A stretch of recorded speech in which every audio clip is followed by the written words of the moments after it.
Hi friends, welcome back to my channel. ఇవాళ వీడియోలో ఏదైనా కేక్ తినాలనిపిస్తే చిటికలో చేసుకునే ఒక మంచి కేక్ చూపించిపోతున్నాను. ఎగ్లెస్ బనానా స్పాంజ్ కేక్ చాలా టేస్టీగా చాలా బాగుంటుంది.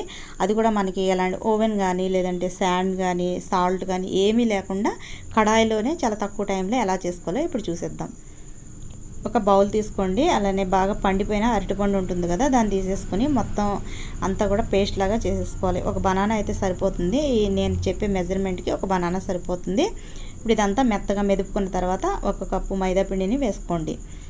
అదే కప్పుతో అరకప్పు పంచదార పొడి కూడా వేసేసుకుని అదే కప్పుతో 1/2 కప్పు సన్ఫ్లవర్ ఆయిల్ వేసుకుని మొత్తం అంతా బాగా కలిపేసుకోండి. ఇలా మొత్తం బాగా కలిసిన తర్వాత 1 టీ స్పూన్ బేకింగ్ పౌడర్ వేసుకోండి. అలానే కొంచెం బేకింగ్ సోడా 1/2 టీ స్పూన్ వేసుకోండి.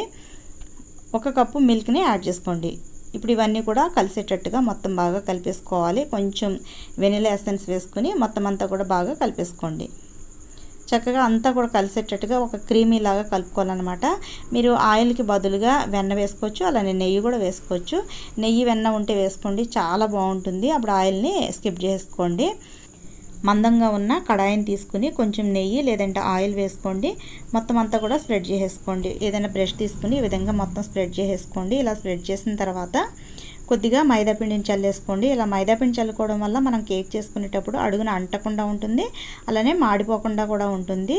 ఇప్పుడు ఈ కేక్ క్రీమ్ ఏదైతే ఉందో అదంతా కూడా ఈ కడాయిలో వేసేసుకోవాలి. కడాయి మాత్రం చాలా మందంగా ఉండేటట్టు చూసుకోండి, ఎందుకంటే స్టవ్ పైన డైరెక్ట్ పెట్టి కుక్ చేస్తాం కాబట్టి మాడకుండా ఉంటుంది. పైన జీడిపప్పు వేసుకుని మూత పెట్టేసి స్టవ్ ఆన్ చేసి లో ఫ్లేమ్లో పెట్టుకోండి. చాలా తక్కువ లో ఫ్లేమ్లో పెట్టుకోవాలన్నమాట. ఇలా 15 నిమిషాలు ఉడికించుకుంటే కేక్ అంతా కూడా రెడీ అయిపోతుంది. చాలా తక్కువ టైంలోనే కేక్ అనేది మనకి రెడీ అయిపోయింది. ఇప్పుడు ఒకసారి చాకు పెట్టి చూస్తే కూడా మనకు తెలుస్తుంది. ఇలా అన్నప్పుడు మనకి ఇలా అంటకుండా ఉంటే కేక్ అంతా రెడీ అయిపోయినట్టే, లేదంటే ఇంకొంచెం సేపు కుక్ చేసుకోవాల్సి వస్తుంది.